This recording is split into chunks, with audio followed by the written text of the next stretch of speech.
하나님 말씀은 신명기 8장을 보겠습니다.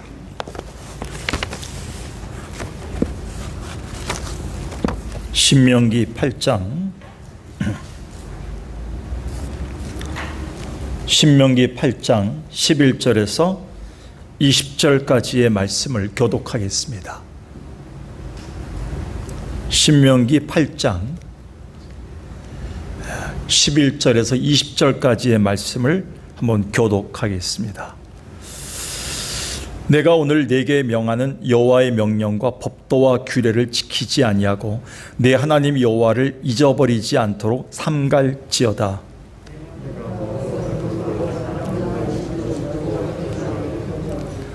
또 내 소와 양이 번성하며 내 은금이 증식되며 내 소유가 다 풍부하게 될 때에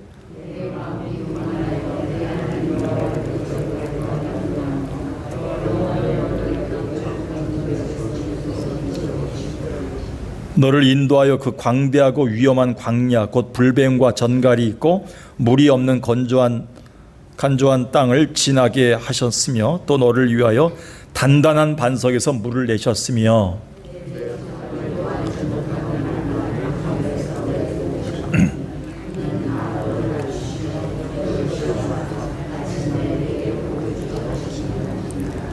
그러나 내가 마음에 이르기를 내 능력과 내 손의 힘으로 내가 이 재물을 얻었다 말할 것이라.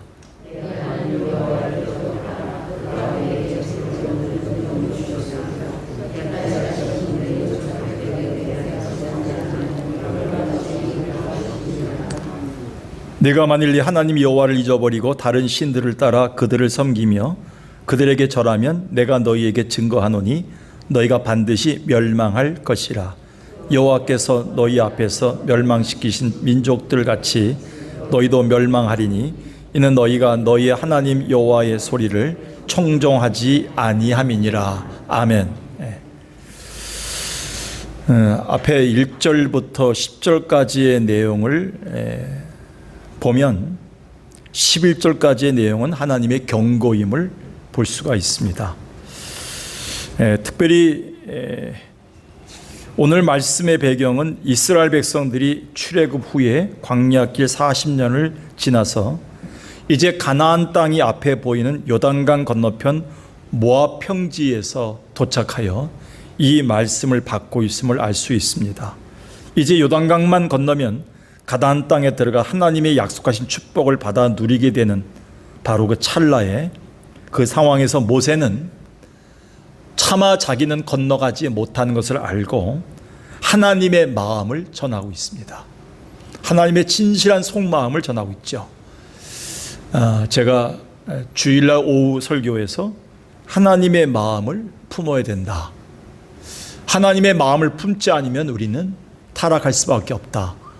라고 말씀 전했던 그 내용에 이어서 오늘은 하나님의 마음을 우리가 잊어서는 안 된다는 거죠. 하나님을 잊어서는 안 된다는 사실. 모세는 이것을 이스라엘 백성들에게 가나안 땅에 들어가기 전에 저들이 축복을 누리기 전에 아주 간곡히 부탁합니다. 특별히 3번이나 다른 건 다 잊어버려도 하나님을 잊지 말아라 라고 3번이나 강조합니다. 11절 다시 보겠습니다. 내가 오늘 네게 명하는 여호와의 명령과 법도와 규례를 지키지 아니하고 내 하나님 여호와를 잊어버리지 않도록 삼갈지어다. 다른 건 다 잊어버려야 돼. 생일도 잊어버리고 너 누가 또 뭐 꿔줬던 것도 잊어버리고 뭐 살면서 이것저것 기록한 거 잊어버려도 하나님만은 잊지 말아라 그렇게 얘기한 겁니다. 근데 이것이 한 번 끝난 것이 아니라 14절 보니까 내 마음이 교만해지고 내 하나님 여호와를 잊어버릴 거면 좀 더 나가서 마음이 좀 높아질 때는 하나님을 금방 잊어버립니다. 마음이 궁핍하고 어렵고 힘들 때는요 누가 얘기하지 않아도 새벽기도 나와가고 철야기도 하고 기도원 갑니다. 그런데요 뭐든지 잘 풀리고 자식들 잘 되고 자랑할 것이 많아지면요 교만해져갖고 하나님 잊어버리는 게 우리의 모습임을 알았기 때문에 하나님은 모세를 통해서 교만하여질 때 그때 하나님을 잊어버릴까 염려하라 합니다. 19절 보겠습니다. 19절 보니까 내가 만일 내 하나님 여호와를 잊어버리고 다른 신들을 따라 그들을 섬기며 그들에게 절하면 멸망할 것이다. 마지막 결론이 뭐냐면 하나님을 잊어버리게 되면 결국 뭐예요? 우리 인간은 약하기 때문에 뭔가 다른 것을 쫓아가게 되어 있어요. 우리 인간은요, 종교성, 우리 가운데는 종교심이 있기 때문에요. 우리 가운데 이 궁핍, 우리 안에 있는 이 가난함, 심령의 가난함은요, 누구를 쫓아가게 돼 있어요. 믿게 돼 있어요. 그러니까 하나님 아니고는 재물, 하나님 아니면 사람, 누군가 하나를 선택하게 돼 있어요. 근데 우리의 마음에 하나님을 잊어버리면 세상의 우상, 돈이든지 자식이든지 세상 환경을 찾아가게 되어 있다는 거죠. 그럼 반드시 멸망할 것이다 라고 마지막 경고합니다. 그래서 하나님을 잊어버리지 말라고 모세는 죽기 전에 이스라엘 백성들에게 간곡히 3번이나 부탁합니다. 하나님을 잊어버리는 것이 얼마나 심각하고 이게 결론적으로 얼마나 멸망스러운 일인가를 우리에게 가르친 내용입니다. 그러면 구체적으로 모세는 하나님을 잊어버린다는 것은 어떤 것을 얘기하는가? 그러니까 우리가 하나님을 잊지 말아야 된다는 것을 구체적으로 어떤 것을 잊지 말아야 되겠는가? 11절을 다시 보겠습니다. 첫 번째 11절. 내가 오늘 네게 명하는 여호와의 뭐요? 명령과 법도와 규례를. 8장 1절을 보겠습니다. 내가 오늘 명하는 모든 명령을 너희는 지켜 행하라. 그러면 살 것이다.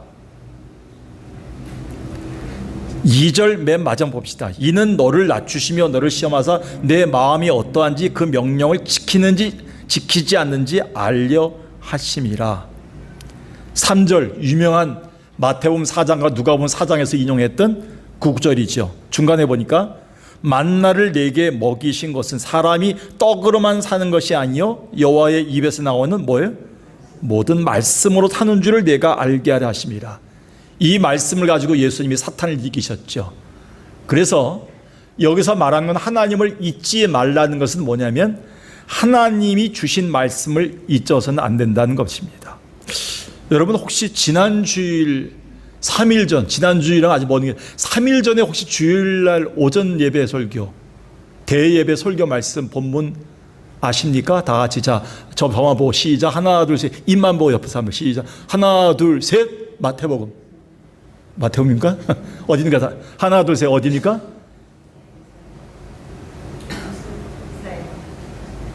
이사야 6장입니다.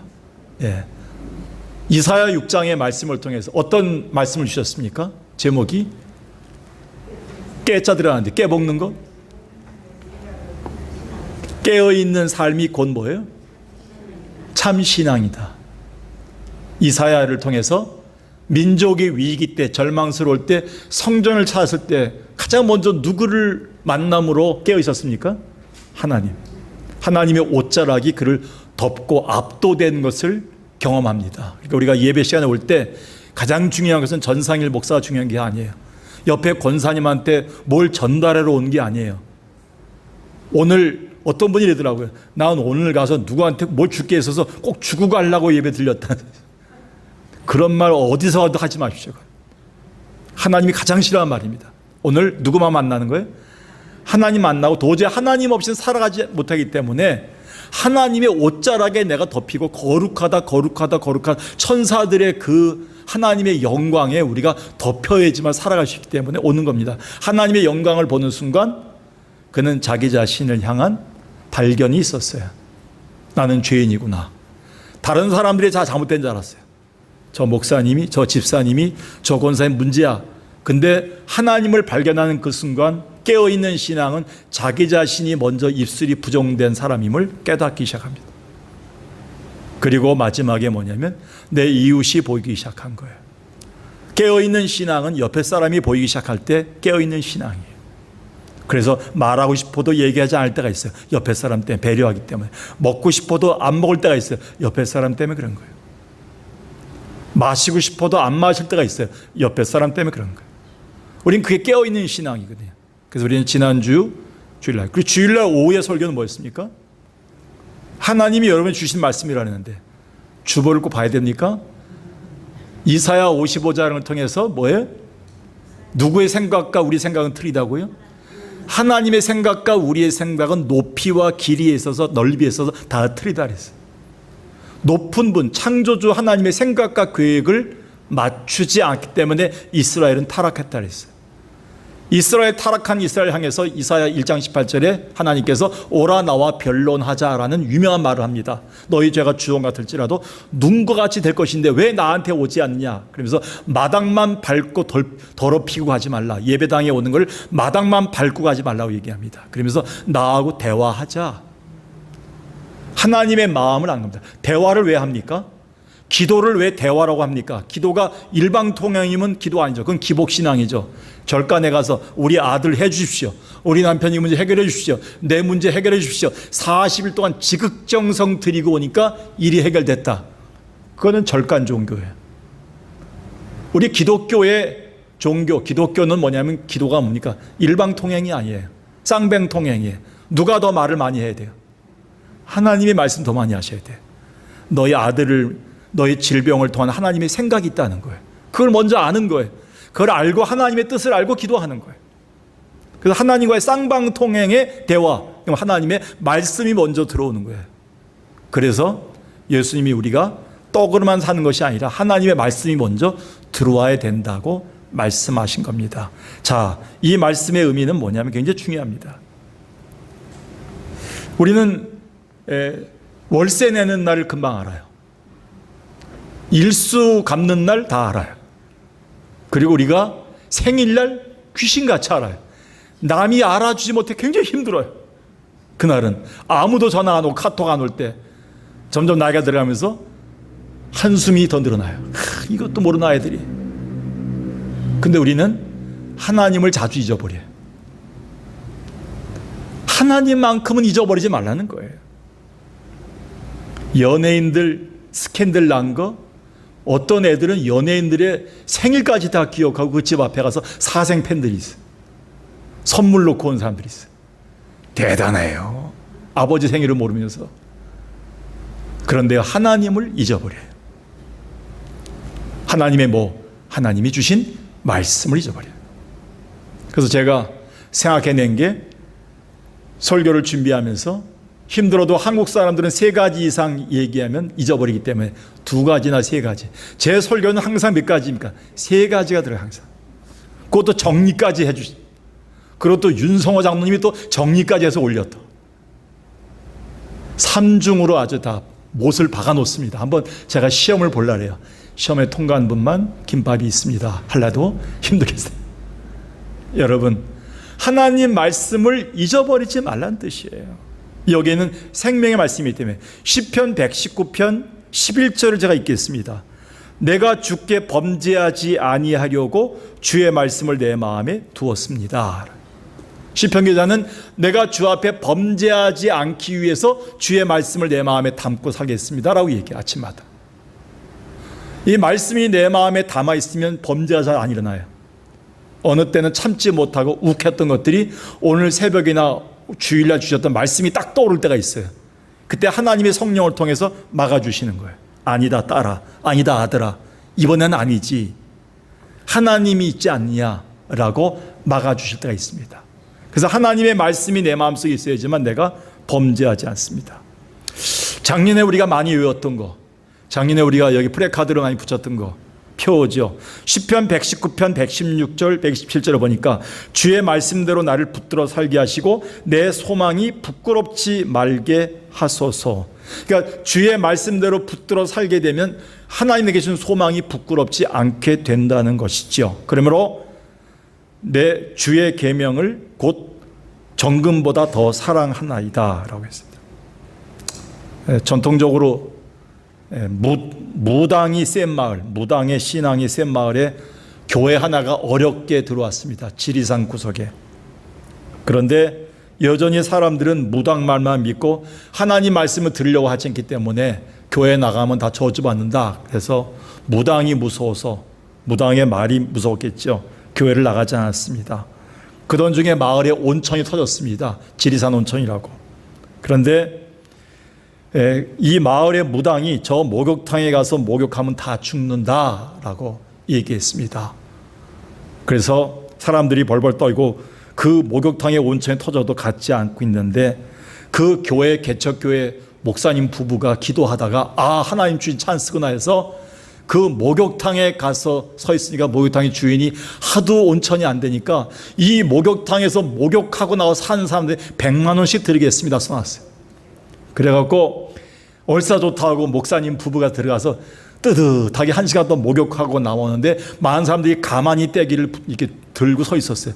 죽으면 갖다 묻으려고. 그런데 얼굴이 뽀얀 부부가 나오면서 100만 원씩 들고 200만 원을 들고 나오는 거예요. 그래서 교회 개척 기금에 썼죠. 42년 전에 있었던 얘기죠. 그런데 놀랍게 그날부터 무당의 말은 듣지 않고 목사님 말만 듣게 돼서 지리산 구석에 있는 7개 교회 중에 2개 교회가 그 교회에서 나온 교회입니다. 하나님이 역사하시면요, 주의 말씀이 우리 가운데 여러분의 삶을 살게뿐만 아니라 주변 사람을 살게 할 줄로 믿습니다. 그래서 우리는요, 이 말씀을 기억해야 돼요. 8장 12절 14절 보겠습니다. 보니까 내가 먹어서 배부르고 아름다운 집을 짓고 거주하게 되며 소와 양이 번성하여 내 은금이 증식되며 내 소유가 풍부하게 될 때 마음이 교만해지면 하나님 말씀이 들어올까요? 안 들어올까요? 안 들어와요. 제가 굉장히 힘들었을 때가 있었어요. 한 신학교 다닐 때 얼마 안. 근데 시편 말씀이 늘 지루했어요. 아까 읽었던 시편 119편 말씀이. 그런데 시편 중에 가장 긴 시편, 성경의 가장 긴 성경이 시편 119편이에요. 근데 그게 첫 절부터 마지막 절까지 다 마음에 들어와서 눈물이 되는 날이 있었어요. 하나님 말씀이 나를 살게 하더라고요. 그때 깨달았어요. 사람이 궁핍하고 절박하면 하나님 말씀이 다 나에게 양식이 되고 생명이 된다는 걸 깨달았어요. 하나님을 잊어버리지 말라는 것은 배부르고 우리의 삶이 교만해질 때 하나님을 말씀을 잊어버리지 말라는 것과 똑같습니다. 하나님을 찾게 된다는 것이죠. 특별히 여러분 17절 봅시다. 17, 18절. 제가 개척교회 하시는 목사님들에게 이걸 확신하게 줍니다. 제가 개척교회 하면서 경험했으니까요. 부끄럽지만 뭐 자랑할 건 안 되지만 우리 아내도 여기 앉아있지만 제가 4식구가 있는데 1년 2개월 동안 돈 한 푼 교회에서 1원도 사례비 안 받고 제가 교회를 목회한 적이 있습니다. 너무 교회가 그 이자 내는 데가 바쁘다 보니까 부임했던 목회자한테 사례비를 안 주는 거예요. 어떻게 살아야 되겠는가 막막했어요. 근데 하나님께서 그때 제게 주신 은혜가 목회자는 하나님이 쓰신다는 걸 알았어요. 그때 깨달은 게 이겁니다. 그때 뭐냐면 재물을 얻을 수 있는 능력까지 주셨다는 게 부자 된다는 뜻이 아닙니다. 하나님이 우리를 만드셨을 때 건강 얻을 수 있는 능력, 사람 얻을 수 있는 능력, 재물 얻을 수 있는 능력까지 같이 주는 경우가 있어요. 어떤 사람은 건강 얻을 수 있는 능력 주시는 분이 있어요. 어떤 사람은 사람을 만날 수 있는 능력 주신 사람이 있어요. 어떤 사람은 재물 얻을 능력을 주는 사람이 있어요. 오해하지 마십시오. 부자 된다는 뜻이 아니에요. 내가 지금까지 먹고 산 게 다 그 능력은 하나님 주신 것이다. 이런 뜻입니다, 이게. 저는 이 말씀이 굉장히 신명기 말씀이 제 마음속에 많이 와닿았어요. 하나님 목회자로 세웠을 때는 재물 얻을 능력은 주셨겠구나. 부자 된다는 거 아닙니다. 저 금송아지도 없습니다. 저는 집안처도 없습니다. 근데 하나님은 우리 지금까지 먹여 살리는 것은 하나님의 능력이 있기 때문이다. 그 능력의 원천이 뭡니까? 하나님 주신 말씀이다. 사람이 떡으로 사는 것이 아니라 오직 하나님에 의해서 나온 뭐예요? 말씀으로 사는 것이다 라고 한 것에는 의미가 있다는 것이죠. 자, 마지막으로 한 가지요. 더 길게 얘기하면 이것이 내용이 좀 지루해 줄 수 있기 때문에 두 번째는 뭐냐면 하나님의 은혜, 하나님의 사랑을 잊어서는 안 된다는 것입니다. 다시 14절 보겠습니다. 14절 보니까 내 마음이 교만하여 내 하나님 여호와를 잊어버릴까 없냐노라. 여호와는 너를 애굽 땅 종되었던 집에서 이끌어내시고, 과거형입니다. 너를 인도하여 광대하고 위험한 광야, 불뱀과 정갈이 있고 물이 없는 간조한 땅을 지나게 하셨으며, 과거형입니다. 너를 위하여 단단한 반석에서 물을 내셨으며, 과거형입니다. 조상들이 알지 못했던 만나를 광야에서 먹이셨나니. 하나님이 이렇게 하셨다는 거예요. 하나님의 은혜입니다. 하나님의 보호하심입니다. 하나님의 구원입니다. 하나님의 구원, 하나님의 보호하심, 하나님의 은혜를 잊지 말라는 것입니다. 하나님 주신 말씀을 잊지 말라는 것과 동시에 우리는 하나님의 구원, 하나님의 손길, 하나님의 은혜, 하나님의 보호하심을 잊지 말라는 것입니다. 굉장히 큰 의미를 가지고 있죠. 이것은요, 하나님께서 우리에게 가장 중요한 거 뭐겠습니까? 이스라엘 백성들을, 종되었던 백성들을 하나님의 자유민으로 만드신, 구원받은 백성, 자녀로 만드신 사건 아니겠습니까? 그래서 출애굽 아니겠습니까? 출애굽의 은혜, 이 은혜는 하나님이 하셨다 이렇게 얘기하는 거예요. 그러니까 10절, 그 바로 앞에 10절 보겠습니다. 11절 앞에는 10절, 내가 먹어서 배부르고 내 하나님 여호와께서 옥토로 내게 주셨으므로 말미암아 그를 뭐하라? 찬송하리라. 이 찬송하리라가 히브리 성경에 보니까 바라크라 나왔어요. 바라크. 이 바라크라 말은 축복한다는 뜻입니다. 무릎을 꿇고 축복을 받는다는 뜻입니다. 정확한 의미는 바라크란 말이 같이 나왔는데, 바라크 뭐냐면 무릎을 꿇다. 그러니까 무릎을 꿇는 사람만이 복을 받게 되어 있다는 거예요. 그러니까 우리의 찬송은 무릎을 꿇고 복 받은 자만 할 수 있는 거예요. 하나님께서 이스라엘 백성들이 꼿꼿한 백성이었어요. 교만한 백성이었어요. 근데 그들을 광야를 거치면서, 궁핍을 거치게 하면서 어떻게 했다고요? 계속 강조하는 게 뭡니까? 자, 너를 낮추셨다. 낮추신 하나님, 너를 2절부터 8절 2절부터 보겠습니다. 광야길을 걷게 하시는 결혼, 이는 너를 낮추시며 너를 시험하사 내 마음이 어떠한지 알게 하심이라. 3절, 너를 낮추시며. 사람이 낮고 낮춰지게 되면 어떻게 됩니까? 무릎을 꿇게 됩니다. 이스라엘 사람들은 40년 동안 무릎 꿇지 않고는 살아갈 수 없었어요. 그래서 매일 아침마다 무릎 꿇고 만나를 받았어요. 하나님의 은혜로 반석에서 물이 나게 했어요. 무릎을 꿇는 건 뭡니까? 기도죠. 기도하는 백성들이 나중에 결과가 뭡니까? 축복이죠. 축복받은 백성들의 마지막 입술이 뭡니까? 찬송이라는 거예요. 이 말씀을 여러분 기억해야 됩니다. 오늘 하나님의 우리의 은혜, 하나님의 그 구원, 하나님의 보호하심을 우리의 입술로 축복을 말한다는 것은 뭡니까? 찬송의 삶입니다. 여러분, 하나님 잊지 않으려면요, 찬송을 달고 사셔야 돼요. 요즘 TV만 틀으면 트로트가 나와요. 불타는 트롯맷, 무슨 민족 트로트인가 나오고, 안 나온 트로트가 없어요. 근데 저도 그래서 찬송가도 점점 나이가 들니까 트로트로 찬송하게 되죠. 주여가 아니라 진짜입니다. 그래서 지금 나이가 되니까. 근데 트로트가 우리 마음에 와닿아요. 찬송보다 날 때가 많아요. 근데 찬송에 말씀이 들어가 있죠. 하나님의 생명의 말씀이 있죠. 그래서 우리는 찬송을 달고 사셔야 됩니다. 여기 뭐가 담겨 있어요? 하나님의 나를 낮추셔서 기도를 통해 받았던 하나님의 은혜와 구원과 하나님의 놀라운 보호하심이 담겨 있는 찬송이 담겨 있는 거예요. 그게 바로 축복입니다. 사랑하는 여러분, 말씀을 정리합니다. 오늘 하나님을 잊어서는 안 됩니다. 하나님을 잊게 되면 멸망하게 됩니다. 하나님을 잊지 않는 것은 두 가지입니다. 첫 번째, 뭘 잊지 않는 거라고요? 하나님 주신 말씀을 잊지 않는 거예요. 그리고 또 하나 뭘 잊지 않는 거예요? 하나님 주신 은혜, 구원, 인도하심, 보호하심을, 하나님 축복을 잊지 않는 거예요. 하나님의 축복을 돌려드리는 삶이 뭡니까? 찬송입니다. 오늘 하나님을 잊지 않는 삶. 너희 중에 기뻐하는 자가 있느냐? 찬송할지어다. 너희 중에 고통받는 자가 있느냐? 뭐라 했어요? 기도할지어다 했어요. 우린 두 가지밖에 없습니다. 그걸 통해서 하나님을 잊지 않는 여러분 되시길 주의 이름으로 간절히 축원합니다. 살아계신 아버지 하나님, 복된 성도들 5월의 마지막 날을 하나님을 잊지 않는 시간으로 갖게 하심을 감사합니다. 다른 건 다 잊어버려도 하나님 잊어버리지 않는 5월의 마지막 날이 되게 하시고 6월의 첫날이 되게 인도하여 주옵소서. 예수님의 이름으로 기도드리옵나이다. 아멘.